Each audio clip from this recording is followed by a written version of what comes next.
Hello officers, सबके सब ने कल एग्ज़ाम दिया होगा CGSI 2026 का। जो लोग ये वीडियो देख रहे हैं उनके लिए आज का जो वीडियो है उसमें हम लोग क्या क्या देखने वाले हैं वो मैं बता देता हूँ कि कट ऑफ क्या होने वाला है, सवाल कैसा था, कहाँ से पूछा गया था और आगे अब इसके क्या करना चाहिए। जो कट ऑफ क्या था इसको हम लोग एकदम लास्ट में डिस्कस करेंगे। क्योंकि जो कट ऑफ है वो मैं तभी आप लोग को बता पाऊँगा जब मैं पूरा का पूरा पेपर को आप लोग को डिकोड करके दिखा पाऊँगा। क्लियर है? तो कैसे थे सवाल, अगर इस पर सजेशन चाहिए हो मुझे तो मैं बस इतना ही बोलूँगा कि सवाल जो था वो अपर लेवल ऑफ मॉडरेट था। अपर लेवल ऑफ मॉडरेट था, इसका मतलब क्या है कि टफनेस साइड में था उनके लिए जिन्होंने जीएस को ठीक से नहीं पढ़ा था। ठीक है, कहाँ से पूछा गया था सवाल, अगर कोई मुझसे पूछे तो मैं बोलूँगा कि सोर्स जो थे वो ऑथेंटिक थे। सारे के सारे सोर्सेज आप लोग को PYQ के थ्रू मिल जाते अगर आपने थोड़ा सा ध्यान लगा के इसको देखा होता तो। ठीक है, आगे का रास्ता इसको हम लोग आखिरी में डिस्कस करेंगे। ठीक है, तो चलिए शुरू करते हैं। मेरा नाम है Revati Raman Dewangan and let's get started. पहला क्वेश्चन देखते हैं। पहला क्वेश्चन क्या था, इसमें पूछा गया था कि, तो चलो देखते हैं पहले क्वेश्चन को। पहला क्वेश्चन जो है, ये जो हम लोग सेट देख रहे हैं ये है सेट सी के हिसाब से हम लोग ये क्वेश्चंस को देख रहे हैं। ठीक है, तो उसमें जो सेट सी में पहला क्वेश्चन था वो पूछ रहा था टाइगर स्टेट के बारे में, है ना। और टाइगर स्टेट का जो रेलेवेंस था वो नया अभी एक न्यूज़ आया था।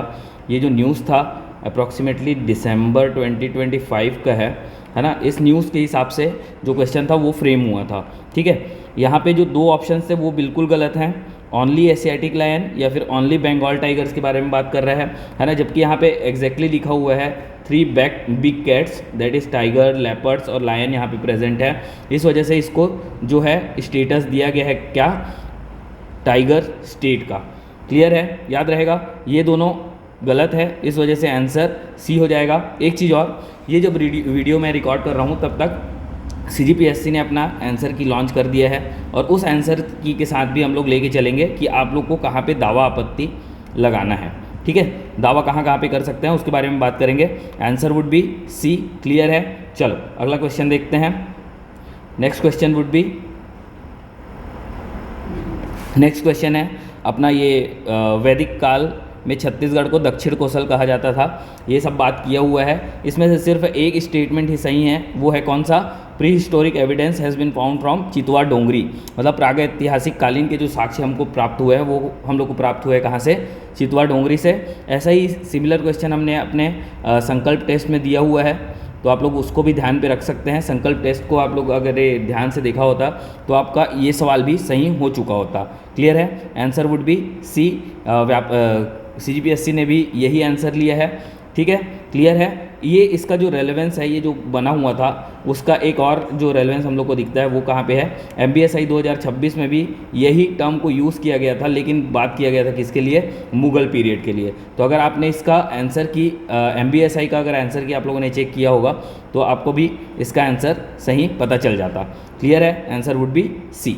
नेक्स्ट क्वेश्चन देखते हैं। अगला क्वेश्चन है वो है SDG जिला स्तरीय पे।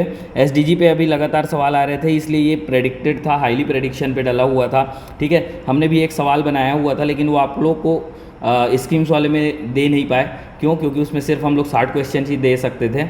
इस वजह से जो प्रेडिक्शन क्वेश्चन था वो था कि ये फ्रंट रनर कैटेगरी में कौन है, मतलब जो छत्तीसगढ़ का ऑफिशियली जो क्लासिफिकेशन है वो फ्रंट रनर के तौर पे हो गया है, ना कि एस्पायरेंट और परफॉर्मर बेसिस पे, है ना। ये कहाँ पे दिया हुआ था, ये दिया हुआ था हमको इकोनॉमिक सर्वे से बना हुआ है ये सवाल। 2025-26 का जो इकोनॉमिक सर्वे है उस पर ये बात क्लियरली मेंशन की गई है। ये 5 जिलों के बारे में भी वहीं पे ही बात किया गया है। क्लियर है? 5 जिलों में है अब ये, कौन सा, परफॉर्मर सेडी में।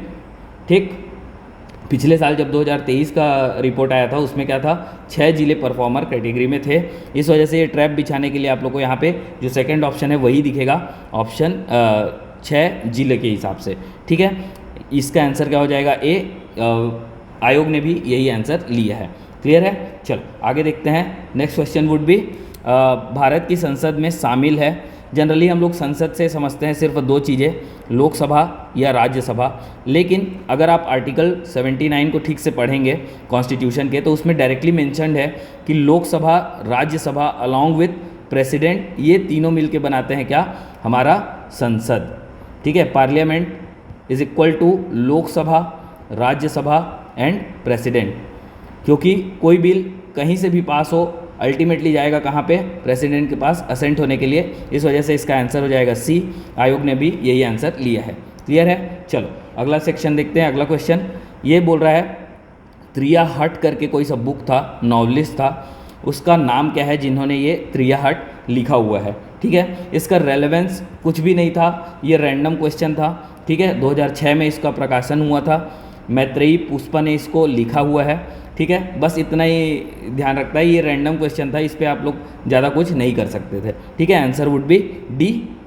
नेक्स्ट क्वेश्चन देखते हैं।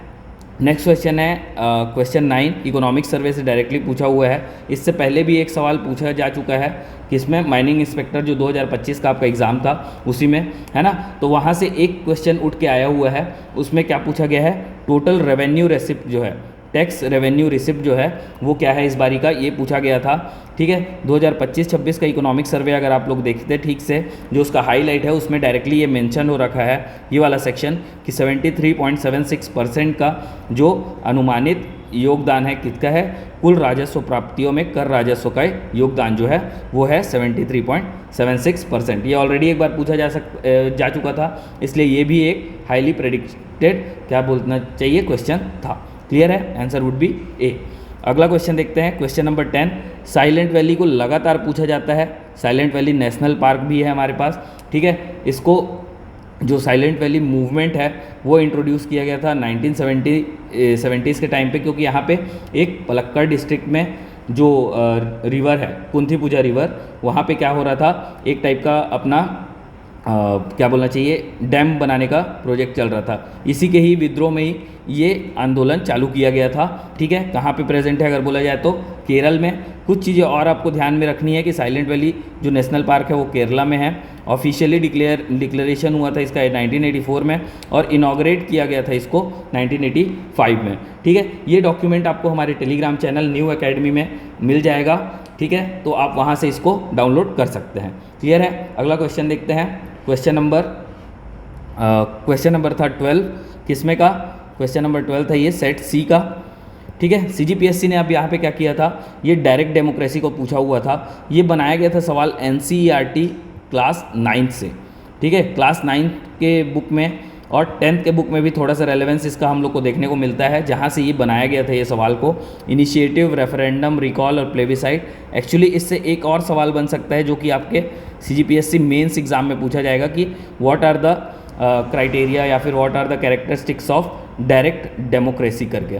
ठीक है। तो आप उसके लिए भी ध्यान में रखेंगे। यही होगा आपका अगला प्रेडिक्शन क्वेश्चन जो कि आपको पूछा जाएगा CGPSC मेंस में फ्रॉम द पब एट वाला सेक्शन या फिर पॉलिटी के सेक्शन में भी आपको ये सवाल देखने को मिल सकता है। क्लियर है। चलो नेक्स्ट क्वेश्चन देखते हैं। इसका सारा का सारा सही था ना। ठीक है। आयोग ने भी यही आंसर लिया हुआ है। अगला क्वेश्चन है, लगेज में रोलर्स जोड़ने का उद्देश्य क्या है।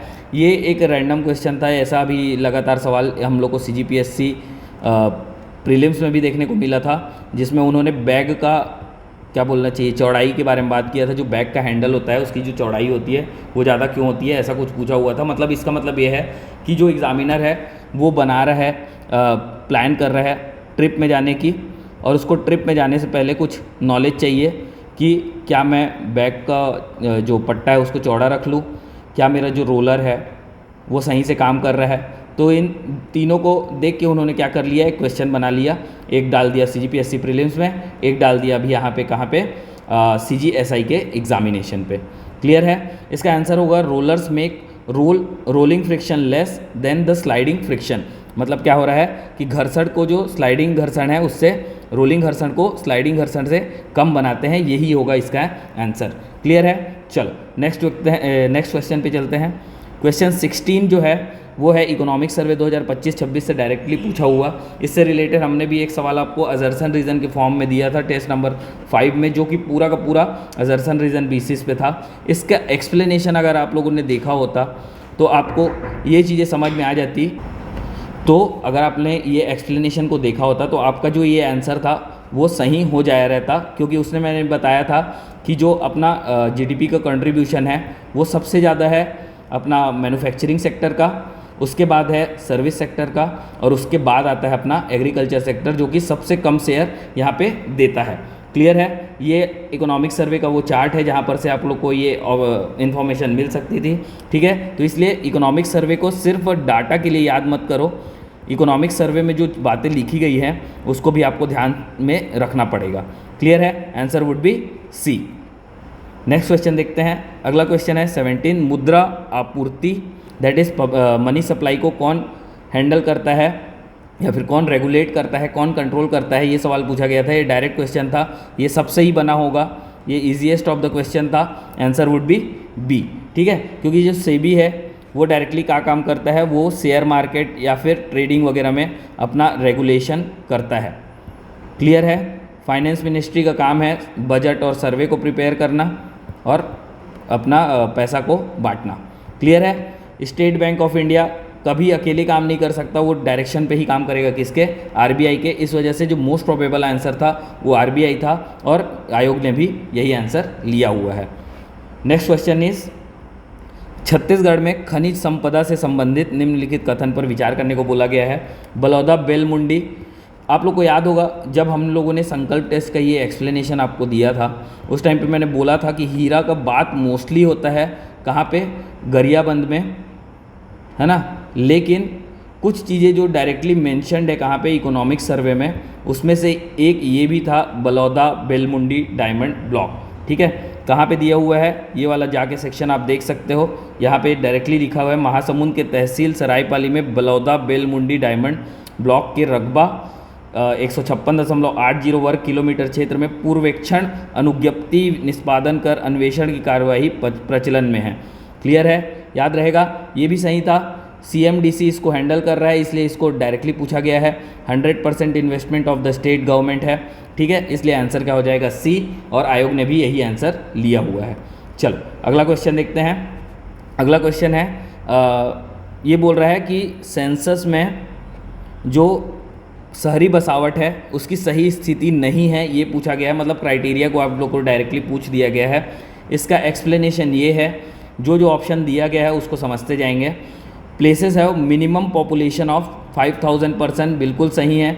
इससे पहले किसी और एग्ज़ाम में जब पूछा गया था, किसी और स्टेट पीसीएस में, वहाँ पे डाला गया था 2500, जो कि गलत था। ठीक है, at least 75% of male workers are engaged in non agricultural activities, मतलब नॉन फार्म एक्टिविटीज़ या फिर गैर कृषि काम में इन लोग संलग्न होने चाहिए, तभी हम लोग मान के चलेंगे कि जो सेंसस है मतलब जो एरिया है वो अर्बन एरिया के क्वालिफिकेशन को क्या करता है? पास करता है। ठीक है, इसके अलावा प्लेसेस है municipality, municipal corporation, cantonment board, notified town area committee, ये सारी चीज़ें आप लोग को यहाँ पे लिखी हुई है। Municipal corporation, municipality, cantonment board, notified town. ठीक है, इसका रेलेवेंस मैं आपको एक चीज़ और बता देता हूँ। थोड़े टाइम पहले 2024 में एक क्वेश्चन आया था जिसमें टायर पूछा गया था, सिटीज़ का टायर, कौन कौन सा सिटी का टायर है, उसी से ही ये अर्बन सेटलमेंट का क्वेश्चन को यहाँ पर आपके सामने क्या किया गया था? इंट्रोड्यूस किया गया था। क्लियर है? याद रहेगा। चलो अगला क्वेश्चन देखते हैं। क्वेश्चन नंबर 22, ये वाला क्वेश्चन हमने भी डायरेक्टली पूछा था आपको 2 बारी। ठीक है, एक बारी हम लोगों ने क्या बोलना चाहिए आपको, इसके थ्रू पूछा था मैच द फॉलोइंग बेसिस पे, और एक बारी स्टेटमेंट बेसिस पे, जो कि डायरेक्टली आपको यहाँ पे एक स्टेटमेंट में देखने को मिल सकता है ना। इसका आंसर था ऑपरेशन ब्लैक फॉरेस्ट। इसी को ही आंसर आयोग ने भी लिया है, सीजीपीएससी ने। क्लियर है? तो इसमें कोई बहुत बड़ा इशू है नहीं। क्लियर है? याद रहेगा। मैं आपको बस इतना बोलूँगा कि जो संकल्प टेस्ट सीरीज़ है ना, इस टेस्ट में जो 10 पेपर बने हुए हैं वो बने हुए हैं पूरे के पूरे पीवाईक्यू को देख के, ध्यान में रख के, जैसा कि कोई एग्ज़ामिनर जो है वो बनाता है पेपर को। ठीक है, तो आप लोग इस 10 टेस्ट को एक बारी देखिए, आपको समझ में आ जाएगा कि कैसे क्वेश्चन को मोल्ड किया जाता है और एग्ज़ामिनर आपके साथ ट्रैप बिछा सकता है। क्लियर है? याद रहेगा। Answer would B operation black forest. किसके किसके बीच में काम किया गया था? छत्तीसगढ़, तेलंगाना और महाराष्ट्र, दंडकारण्य रीजन पे हुआ था। क्लियर है? सही लग रहा है तो ऑपरेशन ब्लैक फॉरेस्ट। ठीक है, अगर वीडियो पसंद आ रहा होगा तो प्लीज़ लाइक कर देंगे। नेक्स्ट क्वेश्चन इज, नगर पालिका के संदर्भ में टेन्योर के बारे में बात कर रहा है, ठीक है। फर्स्ट मीटिंग से क्या है, जो अपना टेन्योर है एक 5 साल का, वो काउंट होता है, ठीक है। अब मान लेते हैं इस 5 साल में फर्स्ट मीटिंग के बाद में जब 2 साल में वो जो है भंग हो गया, वो जो म्यूनसिपाल्टी था वो डिज़ोल्व हो गया सॉरी अगर 2 साल में डिज़ोल्व हो गया तो इसको पूरा टर्म कंप्लीट करने के लिए 5 साल नहीं दिया जाएगा, बल्कि इसको सिर्फ 3 साल मिलेगा। किस लिए? अपना पूरा इस 5 साल के कार्यकाल को ख़त्म करने के लिए, चाहे कोई भी इसमें इलेक्ट होके आए। क्लियर है? याद रहेगा? तो आंसर क्या हो जाएगा इसका? 1 और 2 3 तीनों के तीनों सही हैं। क्लियर है? याद रहेगा? चलो एक चीज़ और, आप लोग इससे रिलेटेड जो सेक्शंस हैं, है ना, म्यूनसिपैलिटी से जो रिलेटेड सेक्शंस है, एटलीस्ट इन तीनों के बारे में आप लोग कमेंट करके हमको बताएंगे कि कहाँ पे ये चीज़ें कौन से एक्ट में कहाँ पर लिखी हुई हैं। क्लियर है? चलो अगला देखते हैं। अगला सवाल है, golden revolution is related to, ऐसा पूछा गया है, ठीक है। तो गोल्डन रिवॉल्यूशन जो है वो है फ्रूट्स एंड वेजिटेबल्स के लिए। एक चीज़ और, हनी को भी फ्रूट के साथ में ऐड किया जाता है गोल्डन रिवॉल्यूशन में। ऑयल सीड जो है उसको येलो रिवॉल्यूशन से रिलेटेड है। पेट्रोलियम जो है वो ब्लैक रिवॉल्यूशन से रिलेटेड है, और एग जो है वो सिल्वर रिवॉल्यूशन से रिलेटेड है। क्लियर है? याद रहेगा? मतलब गोल्ड रिवॉल्यूशन जो है वो रिलेटेड है किससे? फ्रूट से प्लस हनी से प्लस वेजिटेबल से, that is horticulture crops. Clear है? याद रहेगा तीनों का तीनों। चलो अगला देखते हैं, क्वेश्चन नंबर 28। ये जो है वो बना हुआ है PIB के इस न्यूज़ से, जो कि 15 दिसंबर 2024 को छपा हुआ था, ठीक है। क्यों? क्योंकि प्रेसिडेंट कलर अवार्ड मिला जब जो हमारे होम मिनिस्टर हैं या फिर मिनिस्ट्री ऑफ कोऑपरेशन है, उनका पहला विजिट था छत्तीसगढ़ में, और यहीं पे इन्होंने डिक्लेयर किया था नक्सलिज्म को हम 31 मार्च 2026 को क्या कर देंगे? समाप्त कर देंगे। क्लियर है? इसी वजह से ये सवाल बना हुआ है। इसका आंसर होगा 1, 2 और 4 तीनों। यहाँ पे देखो, ये जो तीसरा स्टेटमेंट लिखा हुआ था वहाँ पे एक एक्सट्रीम वर्ड आपको देखने को मिला है। एक्सट्रीम वर्ड क्या था? ओनली, केवल लिखा हुआ है। जब भी ऐसा कोई सा वर्ड मिले, हमने आपको बताया था कि इसको 2 बार 3 बार 4 बार जितना बार आप चेक करना चाहो करो, लेकिन जब भी एक्सट्रीम वर्ड दिखे इसको आप हमेशा गलत ही मान के चल सकते हैं। क्लियर है? याद रहेगा? करंट से कैसे सवाल बन रहा है ये भी आप लोग को दिख रहा है। अभी करंट अब डायरेक्टली ना पूछ के कैसे पूछा जा रहा है? एक थ्योरेटिकल बेसिस पे। क्लियर है? तो अगला जो आगे का रास्ता जो मैंने आप लोग को बोल रहा था वो ये है कि अब आपको 1 लाइनर क्वेश्चन को छोड़ के मूव करना चाहिए स्टेटमेंट बेस्ड क्वेश्चन पे। आप कोई सा भी कोचिंग का टेस्ट सीरीज परचेज करो, ट्राई करो कि वो लोग हर सवाल में कम से कम 2 या 3 या फिर मैक्सिमम 4 ऑप्शन आपको दे ही। क्लियर है? और इनका आप उनसे बोलिए कि एक्सप्लेनेशन भी दे, ताकि आपका जो प्रिपरेशन है और भी बेहतर तरीके से हो सके। इसी बेसिस पे हमारा जो बना हुआ है टेस्ट सीरीज संकल्प तैयारी ही जीत है, इसीलिए ही बोला गया था। क्यों? क्योंकि जब तैयारी आप कर रहे होते हैं उसी टाइम पे आपका क्या हो जाता है, एक लड़ने की क्षमता बढ़ जाती है। क्लियर है? ऐसा ही टेस्ट आप लोग को मिला था संकल्प पे। इसी वजह से जो हमारे स्टूडेंट थे, जो हमारे अप्रॉक्सीमेट 1000 स्टूडेंट्स हैं जिन्होंने ये टेस्ट को अटेम्प्ट किया था, वो 1000 स्टूडेंट्स खुशी खुशी गए होंगे एग्ज़ाम पे कि हमने, और जब निकले भी होंगे तब उनको ये फील नहीं आया होगा कि हमने ऐसा सवाल कभी देखा ही नहीं था। क्लियर है? ठीक है, क्वेश्चन नंबर 28 खत्म हो गया। यहाँ पे आंसर क्या हो जाएगा इसका? Answer would be C. Question number 30 देखते हैं। 1857 रिवोल्ट के बारे में कुछ बातें बोली गई थी, उससे रिलेटेड ये सवाल था कि किसने बोला था करके। इसका आंसर था KM पनिकर, कोवलम माधव पनिकर इनको बोलते हैं, फुल नाम है इनका। ठीक है, ये डायरेक्ट क्वेश्चन था। ये अगर आपको पता होता तो ठीक है, नहीं पता होता तो आप कुछ नहीं कर सकते थे। ठीक है, तो आप लोग को क्या करना है, अभी इन तीनों ने भी क्या कुछ बोला हुआ है, इनका जो कोट है वो आप लोग रेडी करके रखेंगे ताकि आपको अगले एग्ज़ाम में ये काम आ सके। क्लियर है? चलो अगला क्वेश्चन देखते हैं। क्वेश्चन नंबर 31 जो है समाधान के बारे में बात कर रहा है। Which of the following is not a component, मतलब इसमें जो 4 ऑप्शन दिए गए हैं उसमें कौन सा समाधान का कंपोनेंट नहीं है, ये पूछा गया है। एक्चुअली इसमें एक आप क्लेम कर सकते हो या फिर बोल सकते हो, क्योंकि जो ट्रेनिंग एंड टेक्नोलॉजी है ये डायरेक्टली कहीं पे मेंशन नहीं है। आंसर इसमें ले रखा है मासिव मोबिलाइजेशन को, जो आयोग है वो, ठीक है। इसी से रिलेटेड सवाल हमने आपको एक बारी टेस्ट सीरीज़ में अपने पूछा हुआ है, जहाँ पे हम लोगों ने डी को पूछा था कि डी किस बेसिस पे स्टैंड करता है, कि डी का फुल फॉर्म क्या होता है, ठीक है। जैसा कि आप देख सकते हैं समाधान बना हुआ है 8 वर्ड से, 8 लेटर से, ठीक है। कौन कौन सा है? S that is smart leadership, A aggressive strategy harnessing technology for, H dashboard KPIs, उसके अलावा actionable intelligence, motivation and training, action plan for theatre, ठीक है, और no access to financing. Clear है? ऐसा करके आप लोग याद कर सकते थे। मुझे लगता है कि इसका आंसर दोनों हो सकता है ना, कि जो पर्टिकुलरली जो मेंशन्ड है वर्ड वो कहीं पे लिखा हुआ नहीं है, तो इसलिए आप इसको क्लेम कर सकते हैं। Next question is question number 33।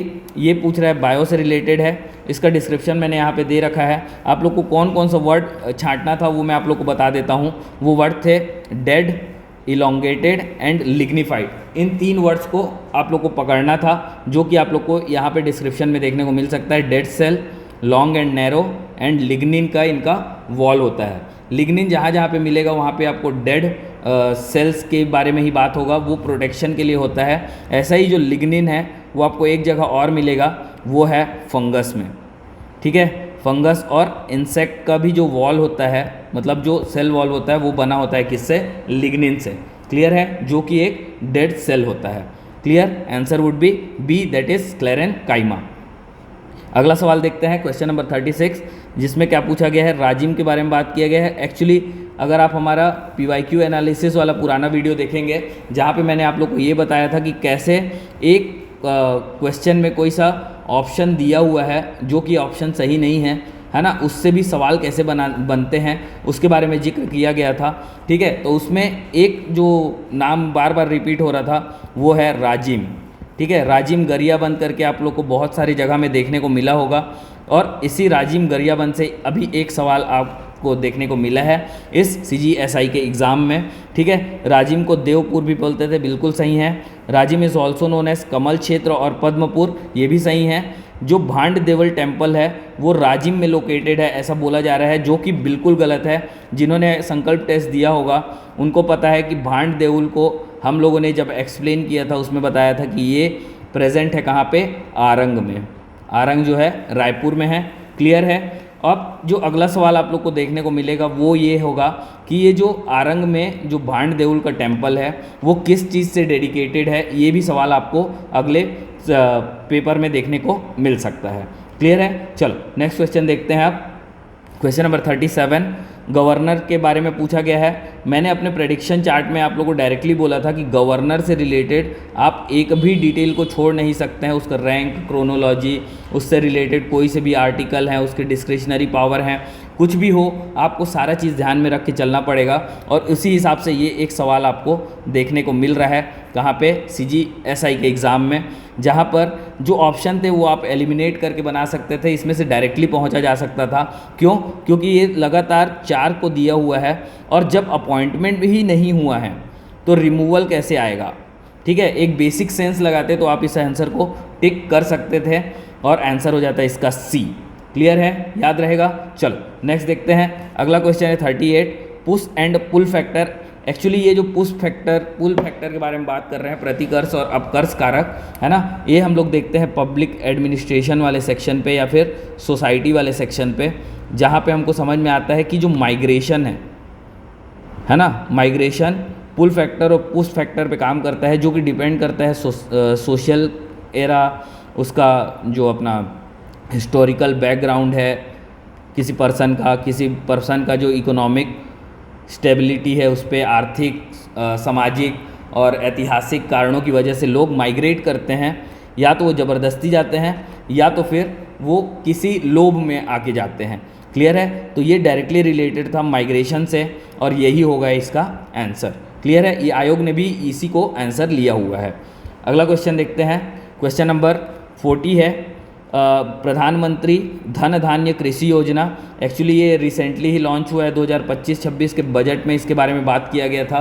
ये पीआईबी का न्यूज़ है ना, ये पीआईबी का लिंक है जिसको आप लोग जाके देख सकते हैं। ठीक है, इसमें जो बात हुई थी उसमें थी उत्पादकता बढ़ाना, फसल विविधीकरण दैट इज़ क्रॉप डाइवर्सिफिकेशन, सिंचाई और भंडारण that is irrigation and storage में सुधार करना, और ऋण उपलब्ध कराने के बारे में इसमें डायरेक्टली बात किया गया है। ये जो पर्टिकुलर फ्रेज़ आपको देखने को मिल रहा है ये निकाला गया है पीआईबी से, तो आप लोग पीआईबी को भी ध्यान में रख के चलेंगे। और इसका जो मोस्ट प्रोमिनेंट आंसर है यहाँ पे वो होगा केवल और केवल सी।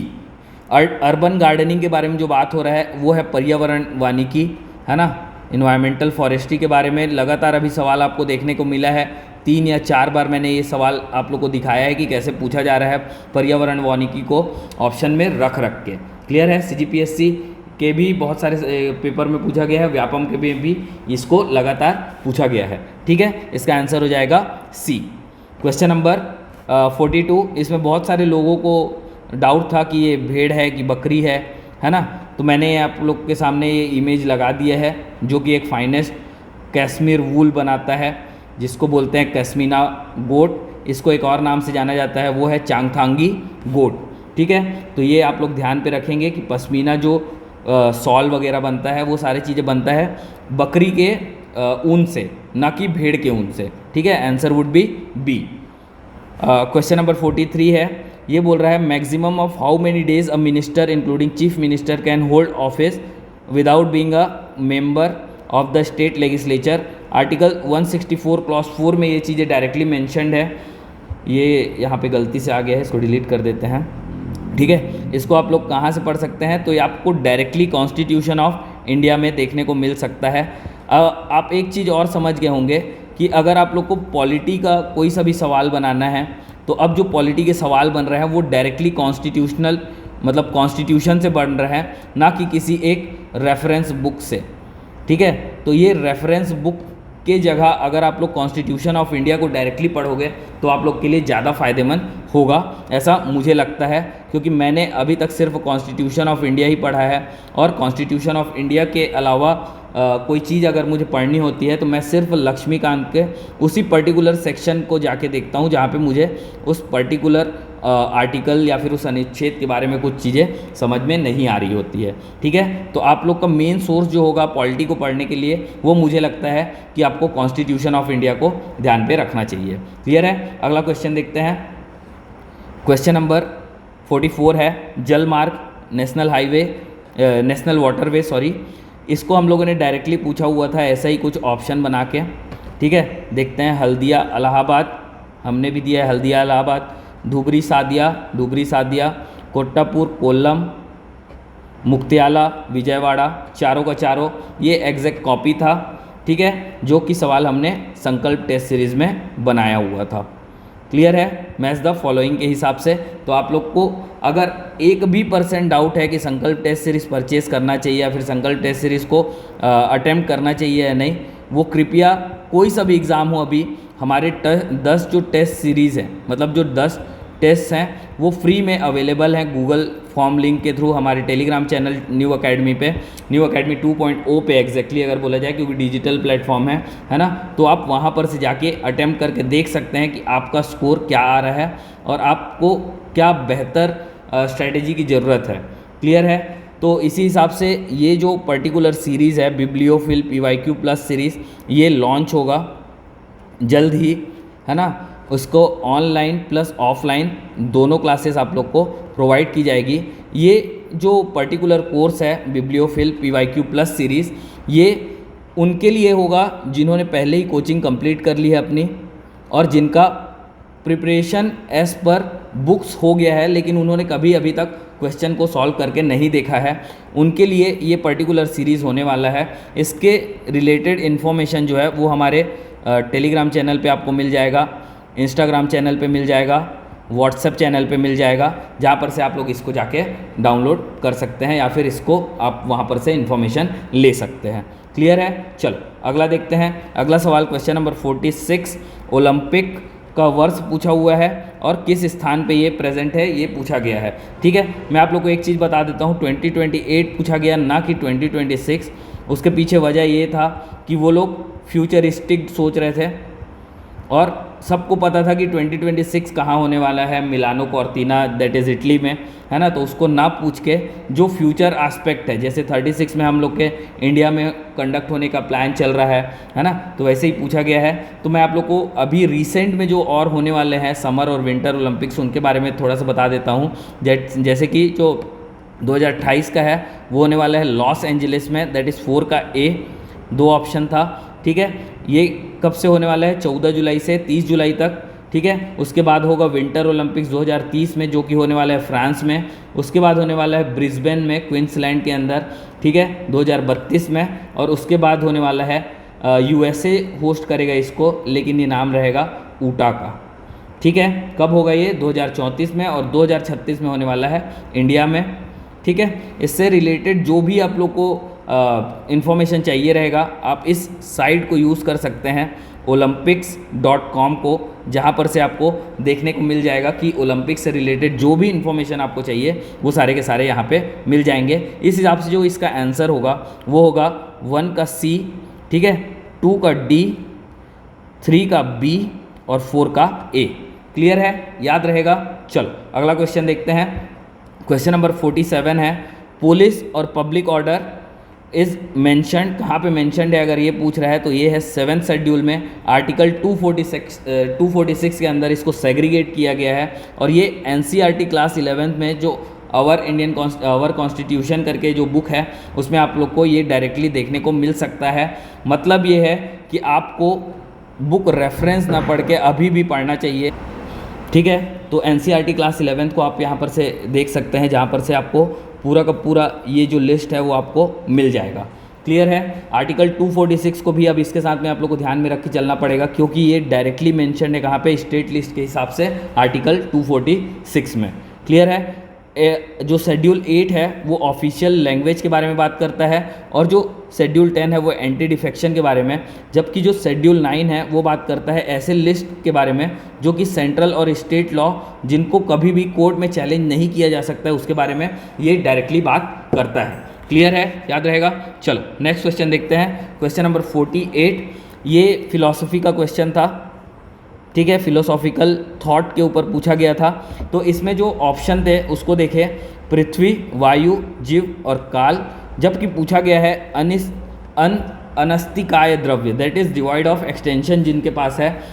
एक्चुअली जो नियम जो जैन फिलॉसफी है उसमें षड द्रव्य के बारे में बात किया गया है, ठीक है। इस षड द्रव्य से अब आपको नया UPSC CGPSC मेंस में क्वेश्चन देखने को मिल सकता है। इस षड द्रव्य के अंदर 2 पार्ट में डिवाइडेड है, ये 2 क्लास में डिवाइडेड है, जो कि है लिविंग बींग्स और non living beings. Living beings के अंदर है जीव, जो कि जगह लेता है। अनास्तिकाय चाहिए, इसका मतलब क्या है? हम लोग को ऐसा चीज़ ढूंढना है जिसमें कोई शरीर या फैलाव नहीं होता और जो कभी भी जगह नहीं घेरते हैं, ठीक है। Something that can not make spaces, है ना, ऐसा हम लोग को कोई चीज़ चाहिए। तो वो क्या हो सकता है? वो है काल, दैट इज़ टाइम, ठीक है। समय जो है वो जगह नहीं लेता है। जबकि जो मैटर है दैट इज़ पुद्गल, स्पेस जो कि है आकाश, medium of motion that is धर्मस्तिकाय, medium of rest that is अधर्मस्तिकाय, ठीक है। ये सारी चीज़ें क्या करती है? जगह घेरती हैं। क्लियर है? कौन नहीं घेरता है अगर ऑप्शन में है तो वो है काल। क्लियर है? याद रहेगा? चलो नेक्स्ट क्वेश्चन देखते हैं। क्वेश्चन वुड बी 49, जहाँ पे हलबार और हलबारू कन्नड़ शब्द के कहाँ से लिया गया है ये पूछा गया है। ये आप लोग क्लेम कर सकते हैं, ये CGTRTI का एक आप लोग के पास क्या बोलना चाहिए PDF का स्क्रीनशॉट है। उनका जो पर्टिकुलर CGTRTI में हल्बा जनजाति को लेके जो PDF अपलोडेड है उसके अनुसार रसेल जो है वो बात करता है बस्तर राजा के हिसाब से, ठीक है। जबकि जो गिल्डन के अनुसार है हलबक शब्द प्राचीन कन्नड़ शब्द हलबारू या फिर हलबार से बना हुआ है, ठीक है। तो इसका आंसर होगा गिल्डन, जबकि आयोग ने आंसर लिया हुआ है क्या? रसेल। तो आप इसको क्लेम कर सकते हैं। क्लियर है? ऐसे ही ग्लासफर्ड को बहुत लोगों ने टिक किया है, लेकिन वो बात करता है चालुक्य राजा के साथ में हल्बा जनजाति के लोग यहाँ पे प्रेजेंट हुए हैं। क्लियर है? चलो अगला क्वेश्चन देखते हैं। क्वेश्चन नंबर 52 है, रीतिकाल को श्रृंगाल काल किसने कहा था, ये सब पूछा गया है। एक्चुअली ये सवाल अभी रिसेंटली 2025 जनवरी में UPSSSC में पूछा गया था, ठीक है, जूनियर असिस्टेंट के पेपर में। इसी को ही रिपीट किया गया है यहाँ पर। इसका मतलब ये है कि आपको सिर्फ अपने स्टेट पीसीएस का क्वेश्चन ना देख के अब आपको इंडिया में स्टेट में जितने भी पीसीएस हैं, पीएससीज हैं, उनके सारे क्वेश्चन आप लोग को देखने पड़ सकते हैं। क्लियर है? आंसर वुड बी सी, आचार्य विश्वनाथ प्रसाद मिश्र, जिन्होंने रीतिकाल को श्रृंगार काल कहा हुआ है। अब जो प्रेडिक्शन है इस चीज़ को लेके वो है अगला सीजीपीएससी मेंस का क्वेश्चन पेपर, जहाँ पे आपको ये चीज़ें डायरेक्टली देखने को मिल सकती है, जहाँ पे आपको पूछा जाएगा कि रीतिकाल को श्रृंगार काल क्यों कहा जाता है और ऐसे कौन से कवि थे जिन्होंने इसको रीतिकाल या श्रृंगार काल कहा, और ऐसे 2 कवियों के नाम बताइए जो इस श्रृंगार काल से जुड़े हुए थे। क्लियर है? याद रहेगा, आंसर वुड बी सी। चलते हैं अगले क्वेश्चन में। Question number 53, state of Chhattisgarh से रिलेटेड कुछ सवाल पूछे गए हैं, ठीक है। इसमें बोला जा रहा है जो प्रोटेक्टेड फॉरेस्ट था, जिसको हमने अपने टेस्ट सीरीज़ में कंजर्व्ड फॉरेस्ट के नाम से रखा हुआ था, है ना, ये चीज़ें आपको डायरेक्टली देखने को मिल चुकी है, ठीक है। एक चीज़ और, यहाँ पे आयरन ओर जो है वो कंट्रीब्यूट करता है 20.73%। ये एक ट्रैप था। ट्रैप कैसे था?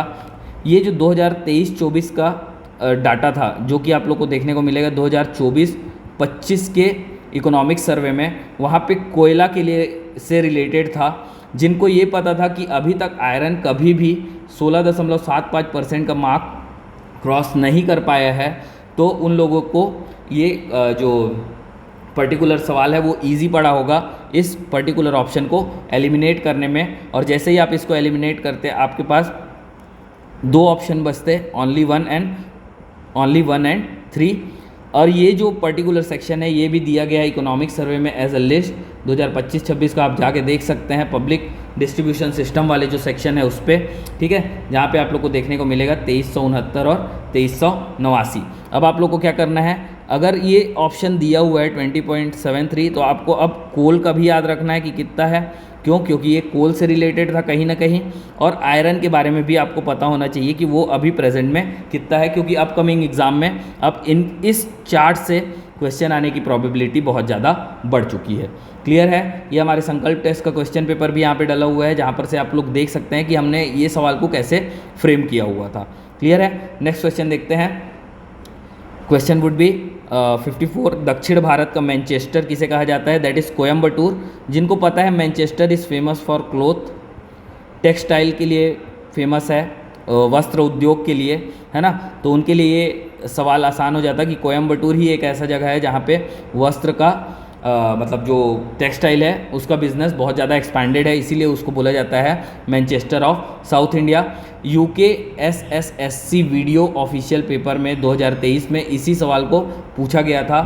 तो वही बात है कि अब आपको सिर्फ स्टेट्स के सवाल को नहीं देखना है, आपको अलग स्टेट्स के भी सवाल को देखने पड़ सकते हैं। और ये प्रेडिक्शन है कि क्यों मैनचेस्टर ऑफ साउथ इंडिया बोला जाता था, ये आपको देखने को मिल सकता है CGPSC मेंस के एग्ज़ाम पे। क्लियर है? और कुछ ये क्लियर? चलो अगला देखते हैं। क्वेश्चन नंबर 55 है, जहाँ पे बात हो रहा है डोंगरगढ़ का, ठीक है, historical and cultural area Dongargarh के बारे में कुछ सवाल है। It is attach to the Maikal mountain range, सही है। Ancient name was Kamavatipur. Kamavatipur से रिलेटेड एक और सवाल मैं आप लोग बता देता हूँ, जो कि CBJM में पूछा गया था, ठीक है, अभी 2025 के ही सवाल थे ये, जहाँ पे कर्णसेन राजा के बारे में कुछ बात की गई थी। वो वाला सवाल भी आप लोग जाके एक बार ही देख सकते हैं। 6 फरवरी को यहाँ पे हमेशा बुद्धिस्ट काउंसिल होता है, ये बिल्कुल सही बात है। और यहाँ पे जो चंद्रगिरी जैन पिलग्रिमेज साइट है, वहाँ पे 8 तीर्थंकर के बारे में क्या है, मतलब उसका आइडल इस्टेब्लिश्ड है, टेम्पल जो है वो 8 तीर्थंकर को डेडिकेटेड है। तो अब आप लोग को नेक्स्ट जो पूछेगा वो पूछेगा कि 8 तीर्थंकर के नाम क्या क्या हैं जो इस चंद्रगिरी पिलग्रिमेज साइट में जो टेम्पल है उस पर प्रेजेंट है, ठीक है, क्लियर है। चलो अगला सवाल देखते हैं। ये हमारे संकल्प टेस्ट सीरीज़ का सवाल था, जिसमें हम लोगों ने डोंगरगढ़ को डील किया हुआ था, क्योंकि यहाँ पर जो CBJM का जो पेपर था उसमें इसको पूछा जा चुका था। क्लियर है? चलो अगला क्वेश्चन देखते हैं। Question number 56, which is not a part of नियम बोल रहा है। एक्चुअली जो नियम है वो योग फिलॉसफी के अंदर में 5 नियम के बारे में बात होती है। वो 5 नियम कौन कौन सा है? दैट इज़ शौच, सेल्फ प्यूरिफिकेशन, संतोष दैट इज़ सेल्फ कंटेंटमेंट, तप दैट इज़ सेल्फ डिसिप्लिन, स्वाध्याय दैट इज़ सेल्फ स्टडी, ईश्वर प्राणिधान दैट इज़ सेल्फ सरेंडर। इन 5 नियम के बारे में बात करता है। जबकि जो ब्रह्मचर्य है वो पुरुषार्थ का पार्ट है, ठीक है, पुरुषार्थ का पार्ट है, जिसमें आप लोग को देखने को मिलेगा ब्रह्मचर्य, गृहस्थ, ये आश्रम, सॉरी पुरुषार्थ नहीं, आश्रम का पार्ट है, गृहस्थाश्रम, ब्रह्मचर्य आश्रम, वानप्रस्थ और समाधि, ठीक है। ऐसे ही जो नियम है योग फिलॉसफी के अंदर में 5 है, उन 5 के नाम मैंने आपको यहाँ पे दे दिया है, ठीक है। उससे रिलेटेड ये एक फ्लो चार्ट भी है, इन्फोग्राफिक्स, जिसको भी आप लोग कवर कर सकते हैं, ठीक है। ये अगला आपका मेंस का सवाल होगा, CGPSC मेंस का सवाल ये होने वाला है, जहाँ पे आप लोग को 5 नियम का डिटेलिंग देखने को मिल सकता है। क्लियर है? चलो अगला क्वेश्चन देखते हैं। क्वेश्चन नंबर 58, जहाँ पे बात कर रहा है इंडियन काउंसिल एक्ट 1861, ठीक है। पहले में बोल रहा है इंडियन पीपल अलाउ होंगे, जो कि आप लोग को देखने को मिल सकता है यहाँ पे इस वाले चार्ट पे, जहाँ पे नॉन ऑफिशियल मेंबर की तरह ये लोग ज्वाइन करेंगे। लॉर्ड कैनिंग के टाइम पे हुआ था। एक जो पर्टिकुलर स्टेटमेंट डाला है वो है विकेंद्रीकरण को लेके, डिसेंट्रलाइजेशन को लेके, है ना, बॉम्बे एंड मद्रास का, ये भी यहाँ पे आपको देखने को मिलेगा, जो कि सही है, ठीक है। पहला और दूसरा दोनों का दोनों सही हैं। लॉ मेकिंग पावर प्रोसेस आप लोग को देखने को मिलेगा, जहाँ पे उसके बाद बहुत सारा जो 1857 की क्रांति थी, उसके बाद में ये सारे बदलाव होते हैं, क्योंकि बहुत बड़ा एक विद्रोह आपको एज अ ब्रिटिश एम्पायर को देखने को मिलता है। इसका आंसर हो जाएगा सी, क्योंकि हर स्टेटमेंट इसमें सही है। क्लियर है? क्वेश्चन नंबर 60 था। उसके बाद Aryavarta, first conflict of Aryavarta is mentioned in the inscription of which emperor of the Gupta dynasty. Actually Prayag Prashasti इसका आंसर है, ठीक है। इससे रिलेटेड मैंने एक स्टेटमेंट यहाँ पे डाल के रखा था, और इसमें एक्सप्लेनेशन पे और इसके अलावा जो हमारा डेमो टेस्ट का एक्सप्लेनेशन था, उसमें भी मैंने आप लोगों को बताया था कि 3 रीजन पे लड़ाई करते हैं। 3 रीजन कौन कौन सा? वो आर्टविक रीजन दैट इज़ फॉरेस्ट वाला, इसके अलावा आर्यवर्त उत्तर पथ, ठीक है, इसके अलावा दक्षिण पथ, ठीक है। इन 3 रीजन पे समुद्रगुप्त लड़ाई करता है। उसके बारे में बात जो है वो जो मिलता है, जो मेंशन है, वो हम लोग को कहाँ पे मिलता है? प्रयाग प्रशस्ति ऑफ हरिसेन। क्लियर है? याद रहेगा। सोर्स कहाँ से बना हुआ है? तो ये आपका CG टेट अपर प्राइमरी का पेपर था, उसमें एक रिलेटेड सवाल पूछा गया था कि कौन सा महाभारत के युद्ध जो 3101 BC में हुआ था उसके बारे में बात करता था, जहाँ पे ऐहोल इंस्क्रिप्शन इसका आंसर था, लेकिन प्रयाग प्रशस्ति आपको यहाँ पर भी देखने को मिला था। क्लियर है? याद रहेगा। चलो next question is, wait a second, क्या हो गया? हाँ, ये रहा क्वेश्चन नंबर 61।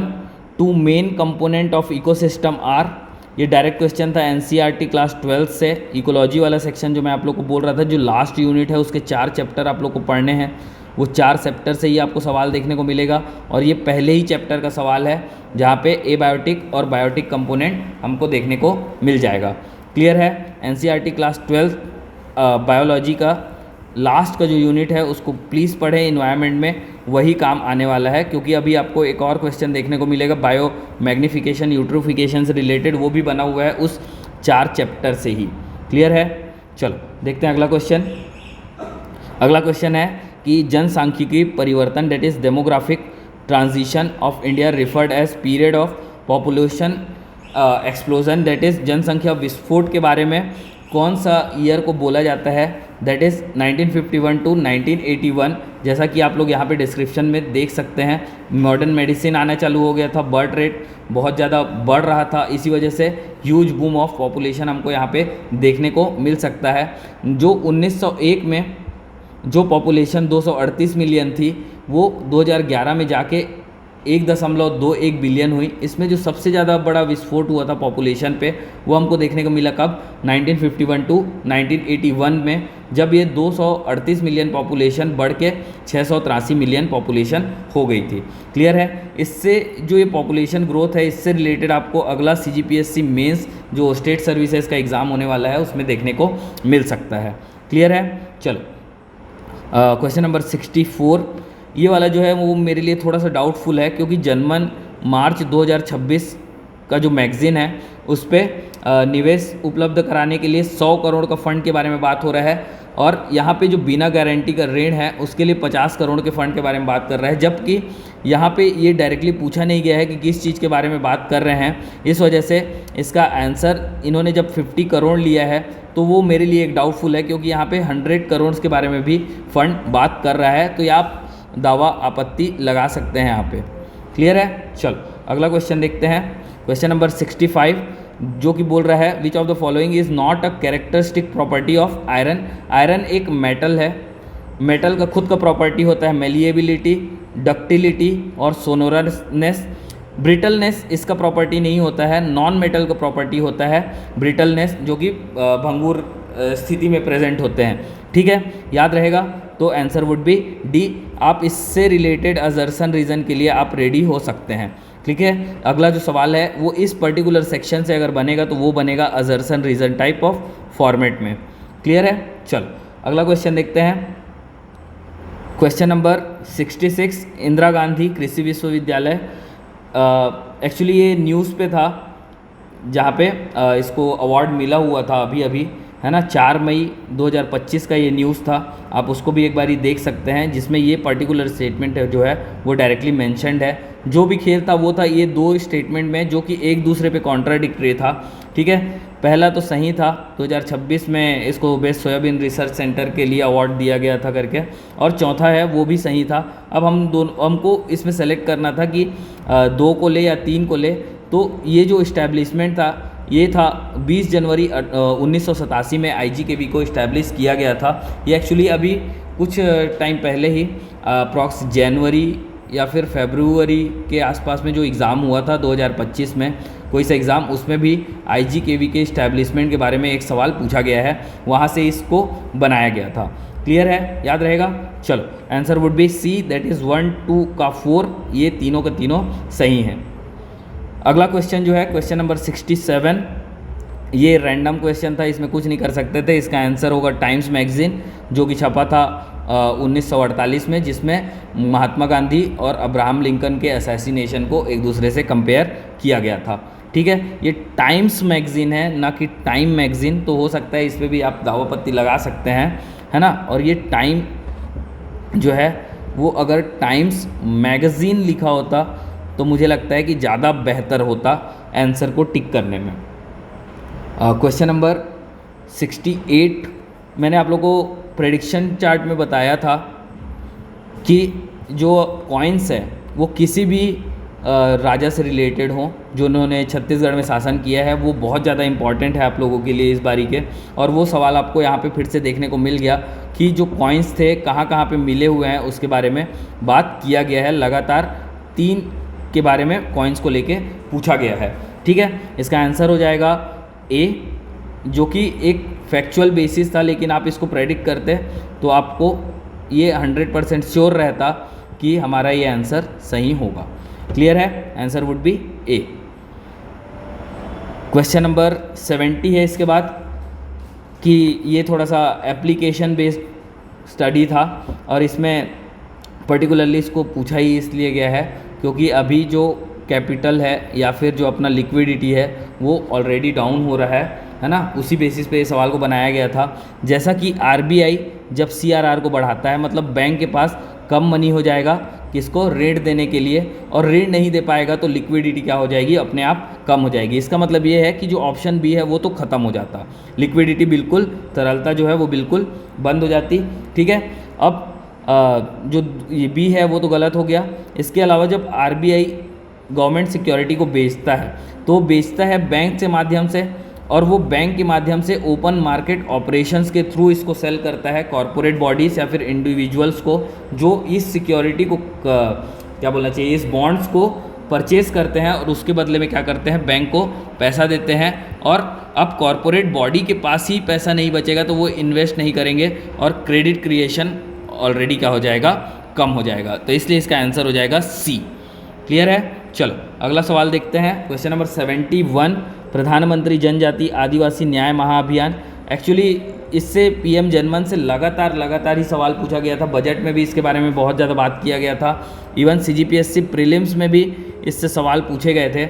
इसी वजह से हमने अपने टेस्ट सीरीज़ में 3 बार इसको पूछा हुआ है, ठीक है। 3 अलग अलग तरीके से इस सवाल को पूछा गया था, ठीक है, जिसमें एक जो था स्पेसिफिकली ओनली फॉर पीवीटीजीज जो है उसको डायरेक्टली मेंशन किया गया था स्पेसिफिकली एक टेस्ट में पीवीटीजीज को लेके, जो कि बिल्कुल सही था। और जो 18 डिस्ट्रिक्ट के बारे में बात है वो इकोनॉमिक सर्वे में डायरेक्टली मेंशनड है, जिसको मैं आप लोगों को दिखा देता हूँ, ठीक है। ये 18 जिले में विशेष पिछड़ी जनजाति समूह के परिवारों को पक्के आवास का लाभ देने के लिए बनाया गया था, जिसमें 2 लाख रुपए प्रति इकाई प्रदान की जा रही है। पेज नंबर 262 जो इकोनॉमिक सर्वे है 2025-26 का, आप वहाँ पे जाके इसको चेक कर सकते हैं। क्लियर है। अगला क्वेश्चन देखते हैं। अगला क्वेश्चन है क्वेश्चन नंबर 72, वेदांत सूत्र का लेखक कौन है। जिनको नहीं पता है वो लोग पहले तो शंकराचार्य को क्या बोलना चाहिए, टिक किए होंगे। क्यों? क्योंकि ऐसा माना जाता है कि जो वेदांता फिलॉसफी है वो स्टार्ट ही हुई थी शंकराचार्य से, जहाँ पे उन्होंने अद्वैत फिलॉसफी को इंट्रोड्यूस किया था। लेकिन जो वेदांत सूत्र था वो एक बुक है जो कि रिटन जिसको लिखा गया है बद्रायन के द्वारा। क्लियर है। कपिल जो ऋषि है वो संख्य फिलॉसफी को लेके काम कर रहे थे। और जो गोविंद पद है इसके बारे में आप लोग मुझे कमेंट करके बताएंगे कि इन्होंने क्या बुक लिखा हुआ है। क्लियर है, याद रहेगा। चल अगला क्वेश्चन देखते हैं, क्वेश्चन नंबर 73, 6 महीना के रांधे भात जब खाबे तब ताते तात। एक्चुअली जो मेन गेम चेंजर था इसमें स्टेटमेंट में वो था ताते तात, दैट इज़ ये ऑरा की बात कर रहा है मिर्ची के, है ना।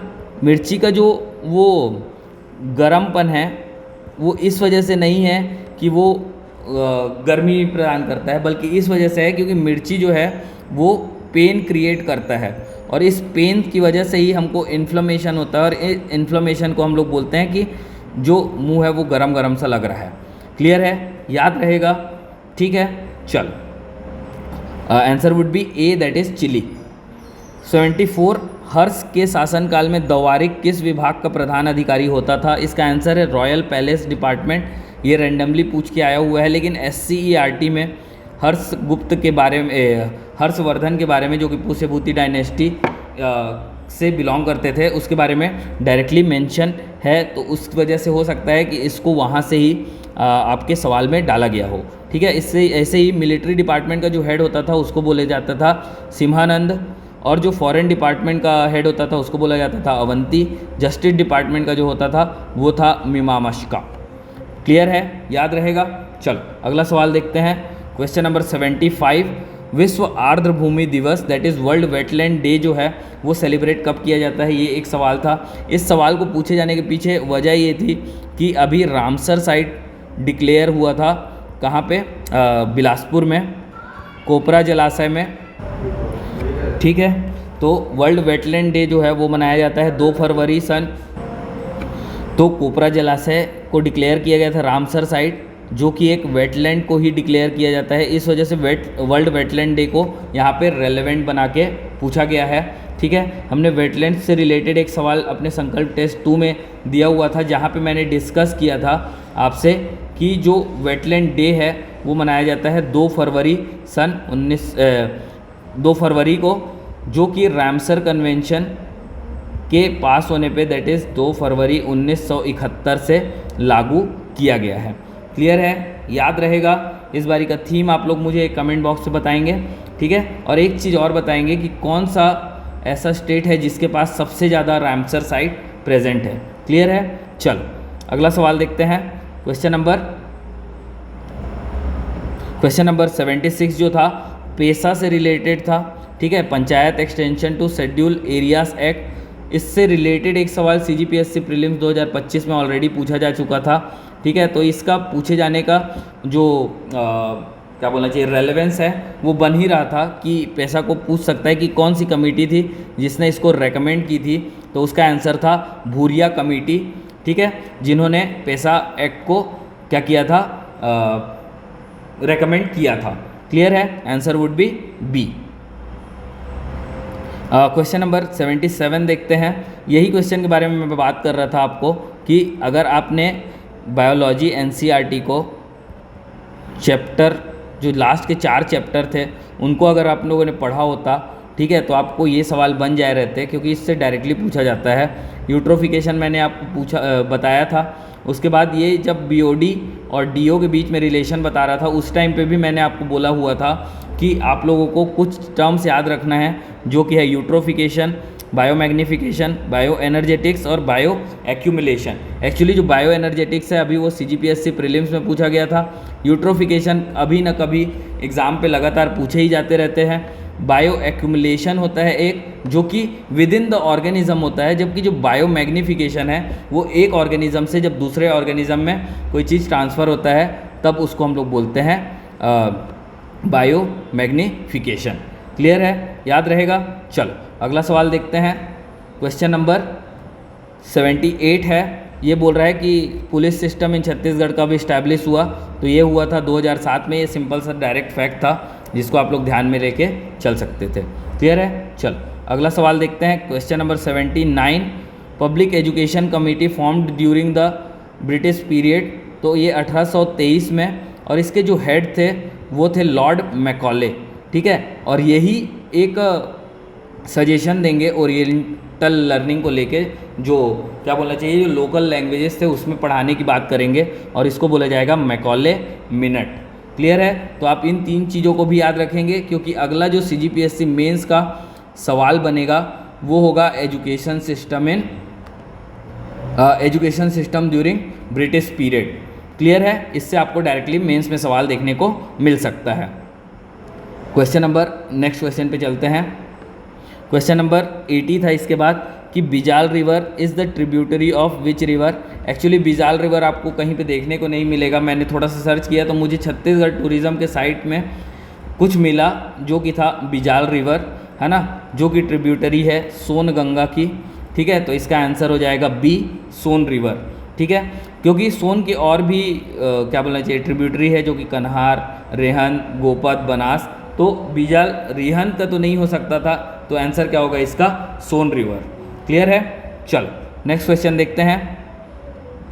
क्वेश्चन नंबर 81 है, which of the following state is not included in the Buddhist circuit scheme proposed in union budget 2026-27, जिसमें आंसर क्या है, बिहार। ये पीआईबी का आप ये न्यूज़ देख सकते हैं, ये हाईलाइट है, बजट का हाईलाइट, जहाँ पर यहाँ पे स्पेसिफिकली मेंशन है नॉर्थ ईस्ट रीजन को लेके, और इसका जो सोर्स आप यूज़ करेंगे वो आप इस लिंक से डायरेक्टली मैचअप कर सकते हैं। क्लियर है। अब एक चीज़ और है कि बिहार को ऑप्शन में क्यों डाला गया था, तो वो है why no one expected Bihar is answer, मतलब किसी को भी नहीं लगा होगा कि बिहार आंसर में नहीं हो सकता है। उसके पीछे वजह है ये 4 पॉइंट्स। इन 4 पॉइंट्स को आप लोग अच्छे से रीड करेंगे, या आप लोग को लगे तो इसको आप ट्रांसलेट करके भी देख सकते हैं। नालंदा, राजगीर, बोधगया, और उसके अलावा बिहार में इतने सारे साइट्स हैं जहाँ पे हम लोग को स्तूप वगैरह देखने को मिल सकता है, ठीक है। कल्चरल इवेंट जैसे राजगीर महोत्सव भी यहाँ पे होता है, ठीक है। बजट हाईलाइट को अब आप लोग को बहुत अच्छे से फॉलो करना है, और पीआईबी को भी फॉलो करना पड़ेगा इंडियन करंट अफेयर्स के लिए, क्योंकि अब सवाल जो है वो ऐसे ही बनेंगे, ठीक है। पीआईबी, करंट अफेयर्स, इंडिया के जितने भी लेवल है सबको क्या बोलना चाहिए, मर्ज करने का काम किया जाएगा। बजट में एक और चीज़ मेंशन है, वो है पूर्वोदय स्टेट या फिर नॉर्थ ईस्ट रीजन को लेके, इसी के बारे में मेंशनड है ना, तो इसको आप लोग को सही से देखना चाहिए। क्लियर है। चलो अगला सवाल देखते हैं। क्वेश्चन नंबर 83, भारत में कोर मुद्रास्फीति, पहली बार आप लोग को ये वर्ड देखने को मिला होगा, कोर इन्फ्लेशन करके। एक्चुअली अगर बोला जाए तो इन्फ्लेशन जो है उसको 2 पार्ट में डिवाइड किया जाता है, हेडलाइन इन्फ्लेशन और कोर इन्फ्लेशन। जब हम लोग हेडलाइन इन्फ्लेशन में से, मतलब सीपीआई में से, जब फूड और फ्यूल के प्राइजेस को हटा देते हैं, उनके इन्फ्लेशन को माइनस कर दिया जाता है, तो जो मिलता है वो होता है हमारा headline core inflation, core inflation उससे मिलता है। ये डिस्क्रिप्शन आप लोग यहाँ से पढ़ सकते हैं, जिस पे आपको समझ में आ जाएगा। और ये सवाल पूछा इसलिए गया है क्योंकि इन्फ्लेशन जो है वो हमारे आरबीआई के जो टारगेट है 4% से, उससे बहुत ऊपर निकल गया है। क्लियर है, याद रहेगा। Inflation targeting, core inflation versus headline inflation के लिए आप लोग CGPSC मेंस में अब रेडी रहेंगे। क्लियर है। चलो अगला सवाल देखते हैं। और इसका है ICC का पिच का जो है उसका लेंथ कितना होता है वो पूछा गया है, 20.12 मीटर का। ये आप इमेज को देख के समझ सकते हैं, इसको याद कर लीजिएगा क्योंकि ये आउट ऑफ द बॉक्स कुछ भी आ गया है। ठीक है, इस पर ज़्यादा कुछ किया नहीं जा सकता है। ठीक है, 85 क्वेश्चन नंबर है और ये लास्ट है इस सेक्शन का। ठीक है, जिसमें पूछा गया है जोड़ी मिलाओ टाइप का, ऑथर को पूछा गया है और उनसे रिलेटेड जो उनकी जो बुक्स है उसके बारे में डाला गया है। लाला जगदलपुरी को एक बारी और इससे पहले CGPSC अभी रिसेंट 2-3 साल पहले के एग्ज़ाम में पूछ चुका है और यही चीज़ ही दी गई थी कि बस्तर की संस्कृति एवं इतिहास किसने लिखा है उसके बारे में ही बात किया गया था। ठीक है, तो इसका आंसर होगा B, दैट इज़ बस्तर की संस्कृति एवं इतिहास लिखा है लाला जगदलपुरी ने। सुरता के सोन किरण लिखा हुआ है लखनलाल गुप्ता ने। आदिवासी बस्तर का वृहद इतिहास जो लिखा है वो है हीरालाल शुक्ल। और लोक साहित्य का अध्ययन जो है वो लिखा हुआ है त्रिलोचन पांडे जी ने। क्लियर है। अगर इस हिसाब से हम पूरा का पूरा पेपर को एनालाइज करते हैं और हर एक क्वेश्चन को देखने के बाद, वेट अ सेकेंड, हर एक क्वेश्चन को देखने के बाद, सॉरी फॉर दैट, है ना, हर एक क्वेश्चन को देखने के बाद हमको ये समझ में आता है कि इस पारी का जो कट ऑफ है वो कहीं ना कहीं वेरी करेगा अराउंड 60 to 63 क्वेश्चंस के आसपास। ठीक है, अगर देखा जाए तो ये हो सकता है कि 60 से 65 तक भी आपको करंट जो कट ऑफ है वो देखने को मिल सकता है। वजह ये है कि क्वेश्चंस जो थे वो मिक्स्ड फॉर्मेट में थे, ना कि जनरल ऐसे फॉर्मेट में जहाँ पे जैसे व्यापम पूछता है हर एक सेक्शन के लिए अलग अलग सेपरेट पार्ट होता है, वैसा नहीं था। ये मिक्स्ड कर दिया था, इसकी वजह से लोगों को क्वेश्चन ढूंढने में परेशानी हो रही थी। ठीक है, और जब क्वेश्चन ढूंढ ले रहे थे रीजनिंग पे फंस जा रहे थे, जो रीजनिंग पे नहीं फंस रहा था वो GS पे फंस रहा था। ठीक है, क्योंकि ये हो सकता है कि GS जो सेक्शन है आपने उसको ठीक से एनालाइज नहीं किया होगा कि कैसे सवाल पूछे जाएंगे, या फिर आप लोगों ने वन लाइनर टाइप के ही क्वेश्चन एक्सपेक्ट किए होंगे एग्ज़ाम में, जो कि आपको टेस्ट सीरीज़ में मिला ही नहीं। ठीक है, ना कि आपको मेन एग्ज़ाम में मिला। ठीक है, तो इससे बचने का एक ही तरीका है कि आप स्टेटमेंट बेस्ड वाले टेस्ट सीरीज़ को परचेस करें, जहाँ पर से आपको बेहतर तरीके से प्रिपरेशन हो सके। इस स्टेटमेंट बेस के चक्कर में कम से कम आपका 100 क्वेश्चन की जगह 200-300 क्वेश्चन हर पेपर में रेडी होते रहेगा। ठीक है, अगर वही वन लाइनर रहेगा तो आप लोग 100 ही क्वेश्चन दे पाएंगे ना। ठीक है, याद रखिएगा कि स्टेटमेंट बेस्ड वाले जो टेस्ट सीरीज़ रहेंगे आप उसको परचेस करें, वही आपको इस बारी अब एग्ज़ाम निकालने में फ़ायदा दे सकते हैं। अगर आप लोग को ये वीडियो पसंद आया होगा तो प्लीज़ वीडियो को लाइक करें। ठीक है, चैनल को सब्सक्राइब करें और कमेंट करके बताएं कि आपको ये वीडियो कैसा लगा। और ज़्यादा से ज़्यादा अपने फ्रेंड जिन्होंने एग्ज़ाम दिया होगा और जो CGPSC और व्यापम का कोई सा भी एग्ज़ाम देना चाहते हैं उनके साथ इस वीडियो को शेयर करें। Thank you very much. मेरा नाम है Revati Raman Dewangan and I have served and I will always be of service. Thank you very much.